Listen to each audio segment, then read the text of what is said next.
All right, there we go. All right, welcome. Everyone's here, I believe. Let me check the settings. We've got Christa you're from the East Coast now. Man, you were West Coast so much, and now you're East Coast. Actually, I was from the East Coast for 13 years. That's Were why you? Yeah, that's why I'm not a normal California person. Oh, okay. Well, we like that. I mean, you were Northern California. That's not really California anyway. So, it's different California. Sorry for offending anybody from California. My apologies. We are not. I lived there for 10 months. I came back to the woods. But hey, welcome. This is Christa Flores, and did I say that right, Christa? Yeah. Okay, good. And she's one of the senior Stanford FabLearn Fellows, and she's helping us today just talk about science. She wrote a book. Did you illustrate yourself too? Yeah, is it obvious?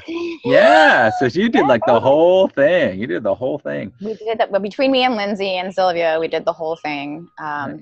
For budget reasons, but also, for maker reasons. I was up at 4 a.m. for several months straight, teaching myself how to use Adobe Illustrator. So. Nice. Mm-hmm. Well, we're just going to kind of jump into it, and there's a bunch of people here watching us, so hello, everyone, and thanks for coming, and I'm sure there'll be more people popping in. Feel free to pass this along to other people. I'll be posting the video on the Facebook group. It's going on right now, as well as YouTube, so feel free to forward that one on.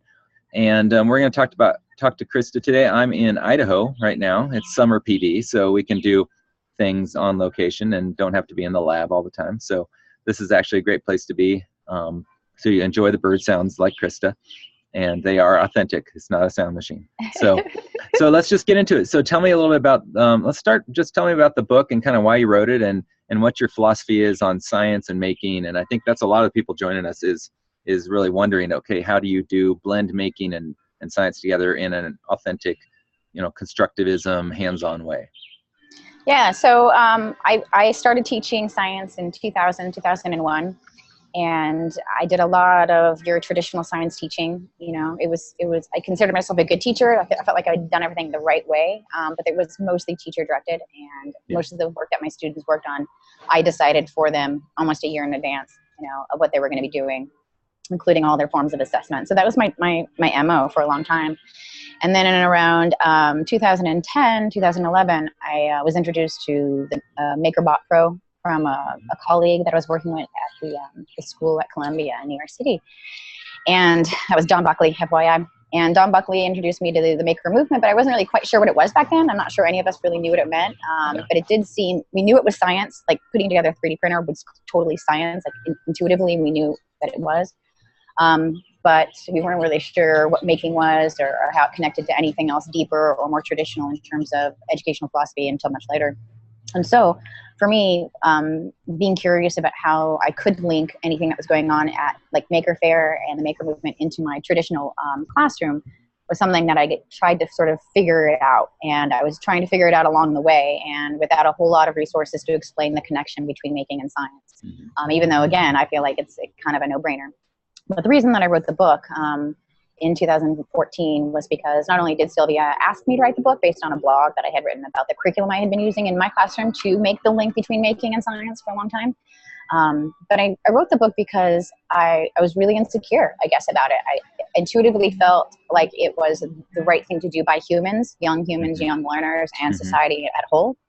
But I was in an environment that was pretty traditional. I had been raised in educational environments that were pretty traditional, and so I didn't have like the research, the data that said this is better than what you're already doing. Right. And so for me, it was an attempt to put down in paper and have published an excuse to do what we were doing. Okay. And so for me, it was a guidebook that linked a lot of research in traditional progressive education all the way back to Pestalozzi, Maria Montessori, and then obviously Seymour Papert in the 80s, and just sort of string together a lot of those ideas and build up a case for having kids actually tackle the world through problem solving and inventing versus consuming their scientific education through a textbook or through lectures or even through labs where the answers were already known at the end, which, is important when you're trying to do things safely in a classroom with things like chemicals, but with some things, it's better as the educator to not know the answer, because then it opens the door for more ownership and democracy in the classroom, and way more whimsy and way more fun, honestly. Yeah. No, that's great. I'd like to unpack that a little bit. So so you said where the question isn't known or the answer isn't known. What's that look? Yeah, right. That's a scientific method. So why is the scientific method in your mind different than making and maybe inquiry based or problem? Maybe some of these different terms I think would help to let's like set the record straight. What is problem based versus inquiry versus project versus constructionism and making? I mean, there's all these terms that flow around. Yeah, the terms are tools that people use to communicate what their agenda would be. Hey. Jack. You got to at least show Jack here. Jack needs to make an appearance. Well, Jack is actually named Hank. Oh yeah, right. Okay. And he just saw another ransom dog. Problem-based science is, for me, and the way that we've kind of been approaching it and the way I see it in the real world, is just using your environment and all of the conditions and constraints that are inherent in that environment to come up with solutions to problems that you perceive, right? You could perceive the lack of comfort in your chair as a problem. You could perceive the length of your skirt as a problem. You could perceive the lack of air quality in your neighborhood a problem. So these are all problems, small and big, but they don't have ready solutions to them. So the science in that would be to ask the questions and to do a lot of trial and error to figure out a solution to the problem. And so a lot happens in that space, right? It's kind of a big open space for people to explore. When they're solutioneering, when they're coming up with solutions to problems, they're testing and they're coming out the other end, even if they've only done 30 minutes of it. And we could talk more about that later, because now I'm not in a classroom, I'm in a museum. So my experience facilitating problem-based science has shrunk down to these really intense moments with total strangers. So even though they've only been experiencing that kind of designed, conditioned in an environment to problem solve, they can come out of that after 30 minutes feeling just more creative. They can come away feeling valued because they came up with an idea, and they might be younger than their parents, and their parents didn't see it. And so they get to sort of stand up and own some of that solutioneering. They come away feeling really resourceful, and that's a good thing. You want people to walk out of a conditioned learning experience feeling better and smarter and more willing to go back and try again, try harder problems. Yeah. Like the breathing conditions in your neighborhood. Yeah. So yeah, I like that idea. So creativity and science in my school growing up, and maybe even with my peers when I was in the classroom, didn't really seem to go together, right? It was this, well, here's, God. If you were creative in science class, you were probably getting in trouble. Right. So tell me, how do you get the science classroom to be creative? How do you get more teachers in trouble in a good way? The students in trouble. Well, you take away sort of the 100% teacher directed, I have the content and I'm going to give you the content kind of approach to education, and you give them prompts. Simple prompts that aren't going to be dangerous, but are going to be wide enough for there to be multiple solutions and multiple ways at the problem. And it's a lack of judgment, and that would, you can look at that and say, well, that took more materials to come to a solution, but it's still a solution. Or that one you have to hold, or it's too expensive for the parts. You can look at them and you can evaluate them and say, well, that's, from elegant to non-elegant, or expensive to non-expensive. But, basically, I think that you're creating just conditions for people to be a scientist and to come out practicing as a scientist or an engineer. And it's just a better way of delivering what we hope to deliver, which is a love for science and what science brings to the table for humanity, right? Science brings new knowledge to the table, and new knowledge can be exciting in and of itself because, for whatever reason, our brains just sort of crave novelty, whether it's novelty and new knowledge about why does the sky turn blue? And we also crave new technologies. We're constantly craving new technologies. What's that all about? So, I can't explain what makes us the way we are, but we apparently have this insatiable drive to be scientists. So I'm easy. I have this great job where I just get to tap into that. Yeah. One can argue that we're all artists as well, and our teachers just tapping into that, right? Sure. So when you're in the classroom versus, or maybe even in the science center now, and you've got these aha moments. How do you kind of take those and, so you're you, and you can just do this, right? And I go, I don't know, I just do this in some ways. What are some maybe steps that you could actually help people kind of step through, or what's kind of the framework that helps people to give this inquiry approach in a safe way, like you were saying earlier? I'm wondering if you're asking me, how do you do this and know what they're learning? Is it about safety, or is it about assessing kind of the end point students have learned? I think it's about both. I think it's about, okay. And even within there is maybe the how to, the practicals. So are there some practical ways that you can help teachers out there to be more, to start this, where they're not building the lesson that already has the answer at the end? What are some frameworks that you could do with that? Yeah, Luz, they need to be practicing this in their own. Maybe. Just a sec. We're a little laggy here. All right, I think I'm back. Maybe. So, I'll wait for this just a sec. Okay. All right. Now, I think the pipes. Yeah, I think the pipes are cleared. So, the interwebs. People. I think you have to have empathy for the students in that space of not knowing and being able to try through different solutions, even if it's something as simple as the spaghetti marshmallow challenge. Like, I've seen kids in tears who couldn't go in 3 minutes. So putting yourself in those shoes and experiencing problem solving in your own life and what that feels like and looks like, I think you have to own it. You really have to own it before you can just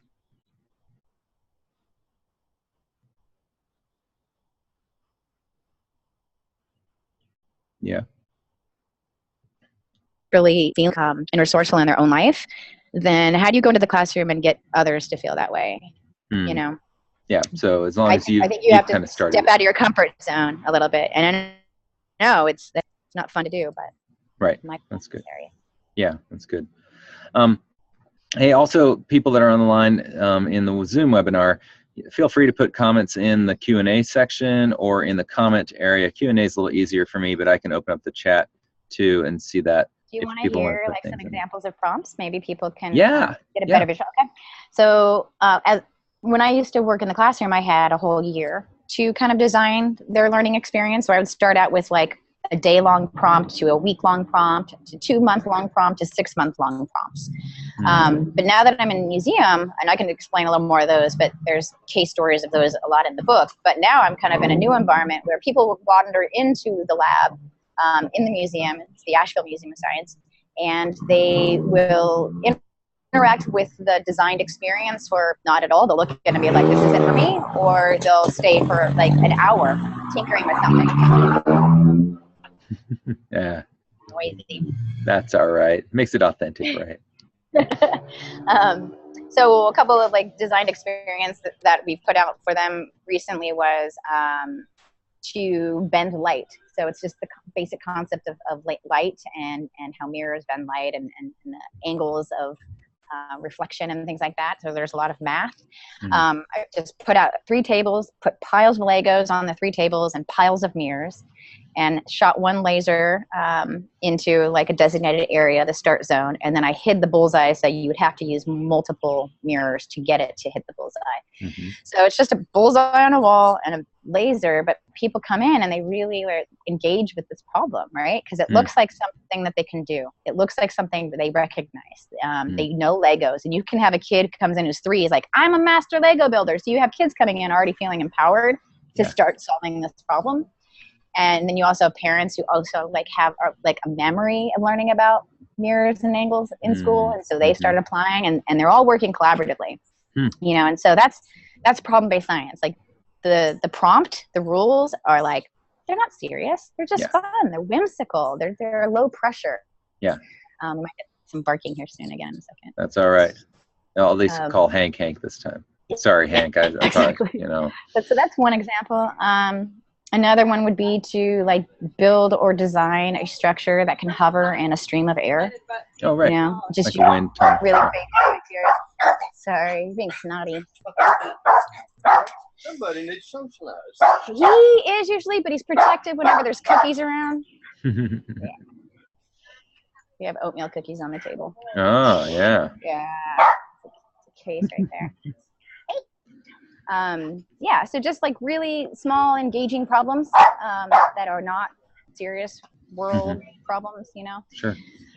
And so those are easy ones, and you can do this with your kids for 30 minutes. And when you start recognizing each individual's level of resilience, then you look at new things with that learner to hone in on, to work on. You can look at their individual, like how many times did they iterate on different ideas? Oh, that didn't work, that didn't work.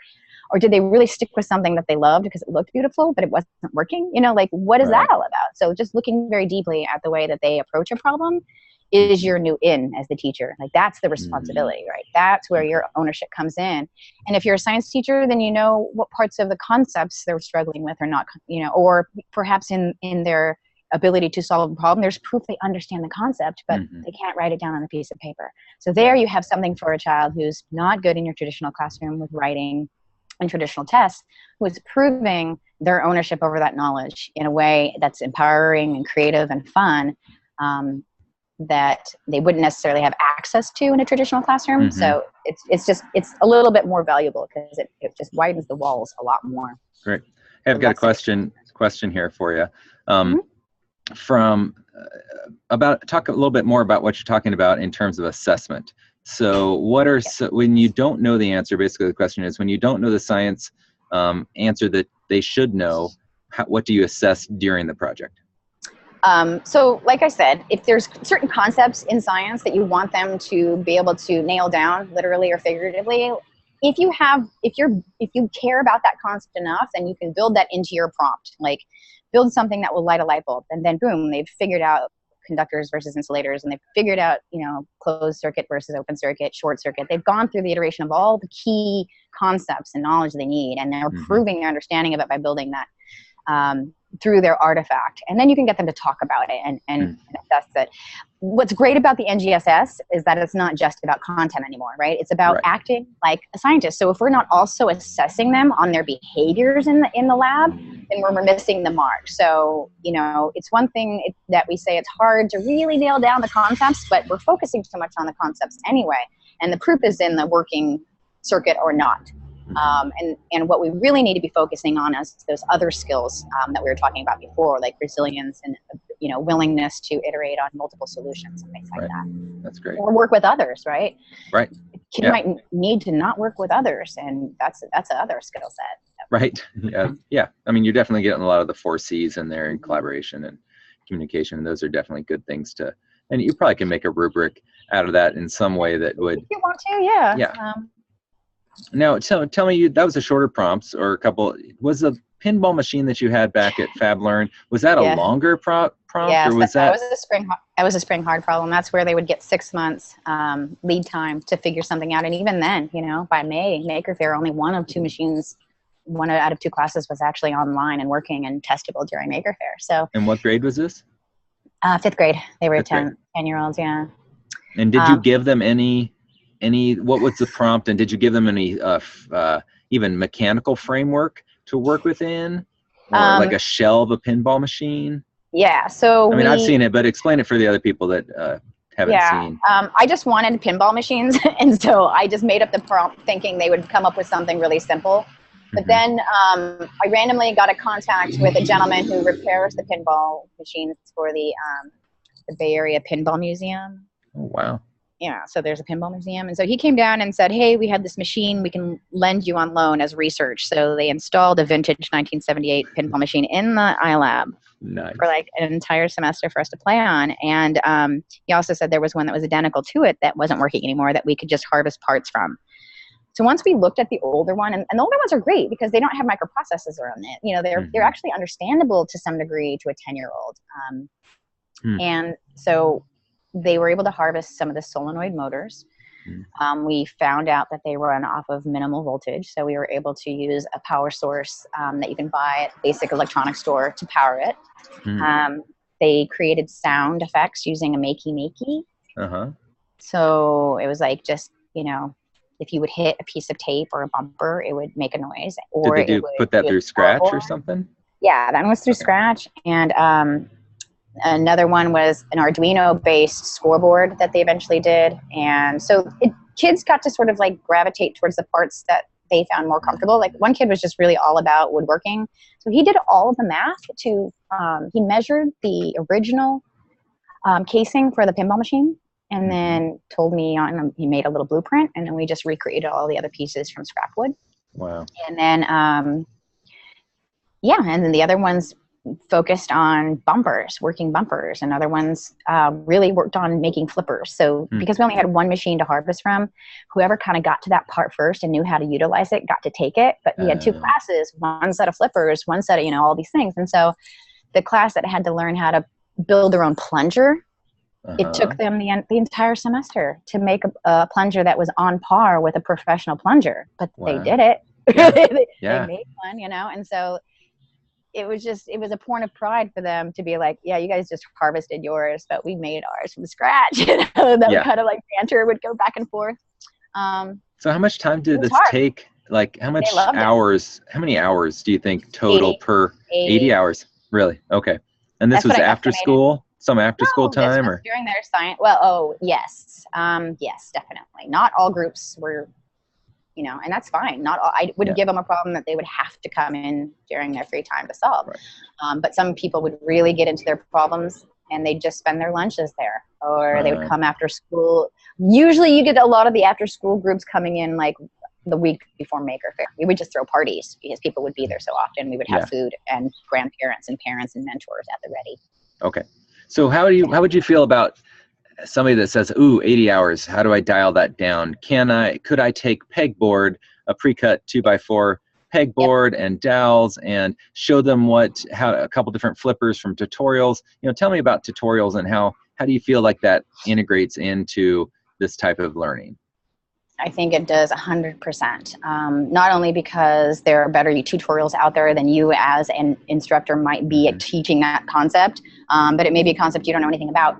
And you're not going to hold that kid back from their project just because you don't know how to program a Raspberry Pi. Like go point out like the good resources, give them a pair of good headphones, a working computer, and then they have access to that. And they'll always have access to that, right? It's never going to be like, Miss Flores, can I go get smarter? Right. No, just go. Like, right. You don't need me. But yeah, sometimes they do need you. Like, we're librarians now. Like, we need to know what tools are out there, and we don't need to be professionals at any of them. We just need to know what's out there. Like a librarian, be like, well, I know there's this book, or I know there's this search engine that will help you to find what you need. They get you to the next level, right? They don't do the work for you. They do get you to the next level. Yeah, and I think I said that at ISTE when I was there, that we just need to have that kind of soul of a librarian, because they have made this move forward so quickly, because I think they've always been comfortable saying, I don't know, but here's where you find the resource. That's a really good point. They're just like, oh yeah, I've always been rolling like this. Yeah, right. Like I didn't know. I have a library with 100,000 books in it, and no, I haven't read them all, and I'm okay with that, right? I mean, I think that's unfortunately with content specialists, we've all come at this angle of I'm the specialist. I came through college and I know this stuff. And now we're trying to shed that a little bit, right? So, anyway. Yeah, definitely.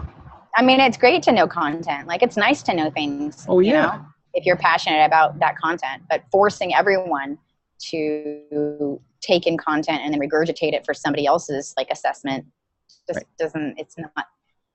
Right. I kind of look at it like you guys have Ace Hardware where you are. And Ace Hardware versus like Home Depot. Ace Hardware, you walk in and whoever's there, the helpful hardware person, right? So I mean, they're like, I go, hey, I'm trying to make a water rocket, and I don't know, I kind of need a bracket like this tall, and they don't need to know how to make what I'm making, but they need to know where to point me in the direction to get the parts. And I think that's kind of the parts of knowledge that is maybe a big part of it now too. So, all right. So you're cutting out there a little bit. Hopefully you'll come back.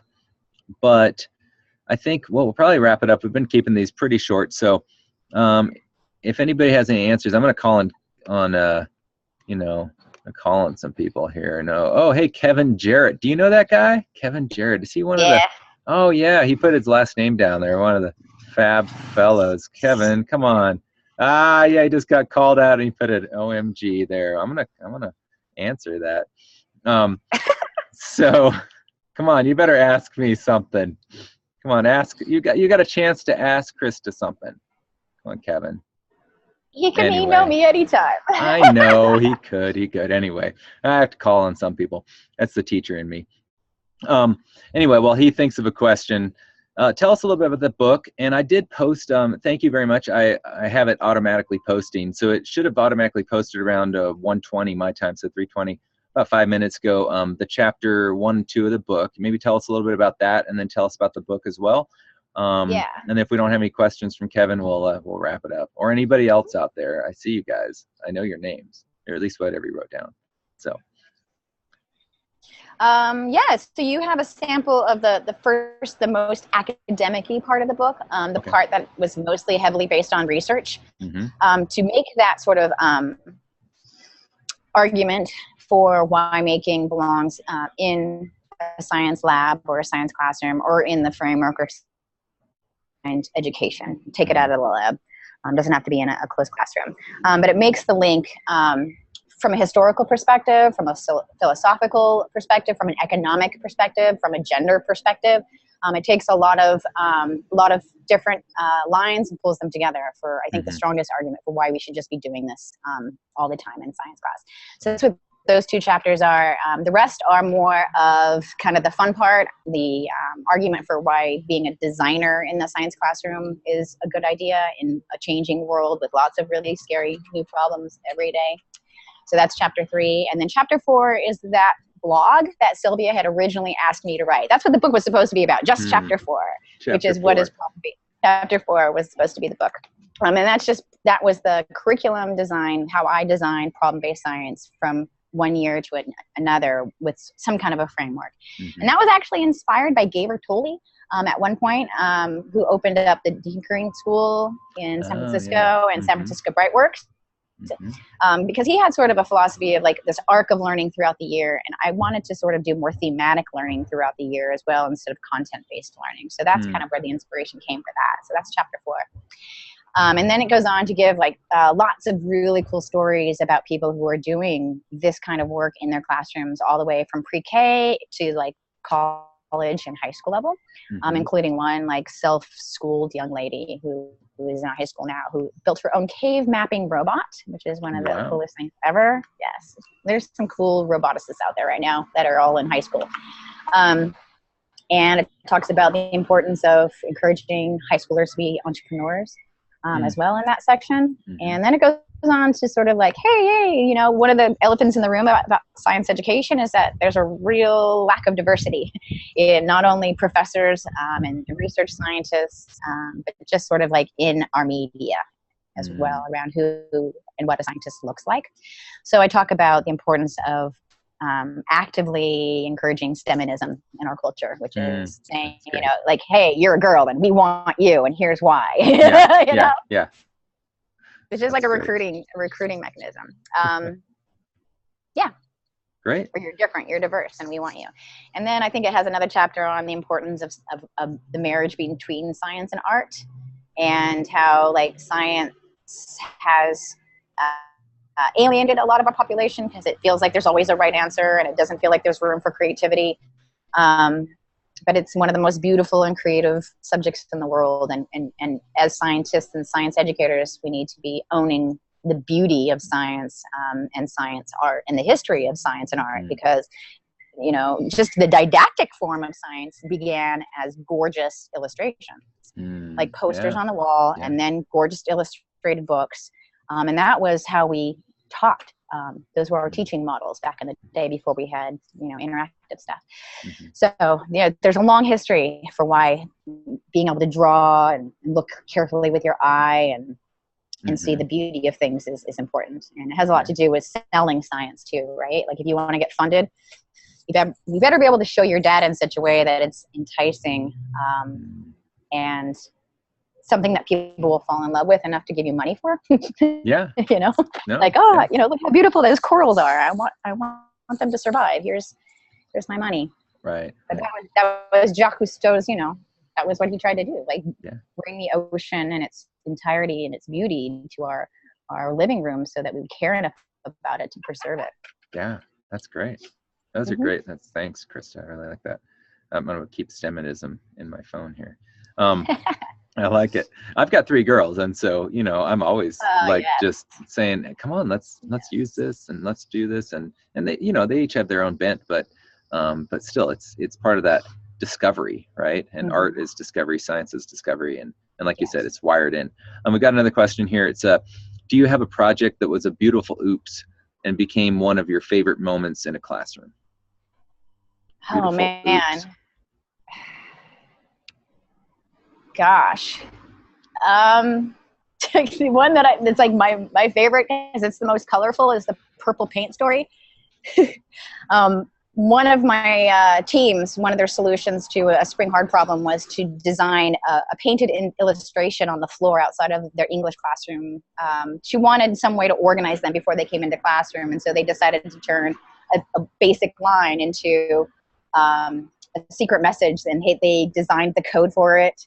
And so then they made this, they laser cut the stencils for the code, and then they painted the code out. And during one of their days of painting, and this happened all the time, where they really get into their work, and then an hour is gone and they have to go to their next class. Boom, okay, go to the next thing. And no kid ever wants to stop what they're doing and move on. And so when you're rushing, that's when bad stuff happens. And the can of paint was on its way back to a cubby. You're already making a face. It's on its way back to the cubby, and a young man was doing his best, because he was a little bit on the shorter end, to get it into the right cubby. And it didn't make it, and purple paint ended up all over the iLab. And it was the end of the school day. It was the last period. And I had a meeting with my administrators, and I just looked at them. I'm like, we'll worry about it tomorrow. And that was kind of one of those oops, like really messy oops, where you can teach someone to be, to just forgive themselves. Like, don't worry, like, it happens, like, we make mistakes. This one is really gross and dirty, but, you know, we'll get over it. And every time, like, it just became kind of a running joke between the two of us for the rest of the year. It's just like, well, it's not as bad as the purple paint, you know. Like, it's like, it's not a purple paint, don't worry. So it was just, it was literally one of the messiest, but one of the sweetest moments too, where we just looked at each other and just like, you know what, there are much bigger things in the world to worry about right now. Go home and get a snack, you know. Well, and that's a great message to teach in that whole failing, and, you know, the kind of failing forward term out there, and just, but I like what you said, just kind of, hey, forgive yourself. We need to learn to forgive ourselves. And if you can't forgive yourself, you're not going to risk well, right? No. If you're so timid about that. And we got another question, Jarrett, sorry. And Kevin Jarrett asked, Kevin's one of the Stanford Fellows right now, everyone, if you're wondering who this guy is. And he asked you to kind of explain a little bit about failing with honors, quote, and how that can actually affect the actual grading policy in your class. Well, it didn't affect the grade, because grades are serious, and families take them serious, and administrators take them serious. So the grade was based on. Explain what failing with honors is. Okay, I'll just explain the grading system in general, which was that they had to, at the end of the entire project, put together a huge portfolio of evidence of all of their learning. And some kids were better at it than others. So I didn't grade it on quality as much as I just kind of on point system, like on, off, binary. And then I told them, you know, this is, beef this up by having better drawings, et cetera, et cetera. And one of the finale pieces in the portfolio at the end of the project, which is because there's always a set of 3 to 4 rules in a problem, which was, did you meet all of the rules? What evidence do you have? So they had to make an argument for them passing. And if the rules were easy enough, or if their solutions were easy enough, they could argue that they passed. And then they would present their portfolio as evidence after making a nice, clean argument. When we had failing with honors, or failing in general, failing in the beginning was sort of like a part of the mistake making, like, oh, I didn't actually meet all the rules because I spent 5 times much more time on one solution that was like doomed to failure, and I wasn't willing to iterate on other things, and other people kind of just moved on. and that stubbornness was why they failed. Or it could be something really silly, like they really, really wanted their tower to contain a cardboard tube that was in their garage, but they kept forgetting to bring it, right? Every day they forgot to do their homework. Right. So something like that. And that's kind of stuff that happens early in the year, those little mistakes. By the end of the school year, no one was failing per se. What they were doing is failing with honors, because what would happen is their solution would require that they really do come in during lunchtime and after school, because they picked a solution that was just more complicated than they had at first anticipated, but they loved it. They wanted it to work, so they dug in and they did the extra work. You know, when you love a project, you'll stop eating, you know, until it's done sometimes. That kind of feeling. Yeah. And that's how they'd want to get about their projects. So yeah, it was one of those problems where, like, it wasn't a lack of energy or hard work on their end. It was just a lack of time, or something just completely out of their hands. Like they ordered something and they waited for it to come and it didn't come. You know, stuff that they could that wasn't scary. You know, they had like perimeters around it. You know, I failed because it was this thing. It's not like I am a failure. It's like this project or my goal, our goal to reach this end solution failed because, and it was just, they could step outside of it emotionally, you know, and process it. But if they could talk about that well, then you were fine. Oh, yeah. Right. I mean, obviously, yeah. They're 10. I would be grateful if they were like, not in tears every day. They were great. Yeah, that's great. Oh, good. Well, thanks, Kevin. I appreciate you finally asking a question. No. So I gotta banter. So if you guys don't know, Christa's great. She's has a ton of writing out there. You did a ton in the Meaningful Making book that you can get for free online at Stanford, FabLearn.org.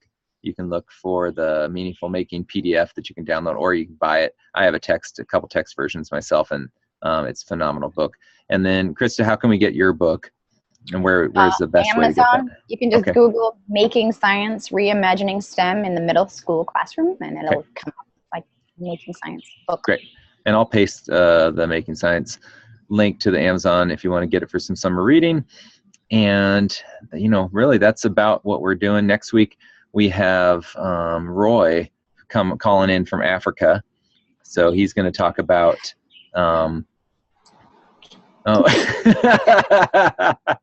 dude, country dog. Out, man, it's humid there in the southeast. Yeah, that's hilarious. Well, we're keeping it real here in Summer PD. So Roy's gonna be joining us too. He'll probably keep it real. What did he make? He made like a 3D printer out of computer parts, old computer stuff, and Roy's great. So I'm excited. Hopefully the connection's good across the sea. And if you guys have any questions, feel free. You can post them on the Facebook page or the Google Classroom. And you guys can always find me on Twitter. Yep. If you have anything else about these topics that you just want to brainstorm. Yep. And I'll post your Twitter handle too on there. And then FabLearn, if is coming up here in October 21st. October, and they've extended the deadline for submittals too till July 31st for everything. Cool. So if you have workshops or papers or anything that you want to put in, you know, put them out there, and they get peer reviewed and looked, and something come help us kind of move the ball forward. They are now published. If they are chosen, we actually have a mechanism to get papers published, even in the education track. Great. Amazing. You can get published as an educator. You don't have to be at a university anymore. Perfect. So pass that along. Yeah. Thanks for everybody for coming and asking some questions. And next week we'll be talking about kind of social change making and upcycling and some of that stuff with Roy from Africa. So until then, we'll see you later. Christy, stay on all in the meeting, and then we'll take some pictures of Hank. All right. All right. Bye now. Thanks. Thank you, guys.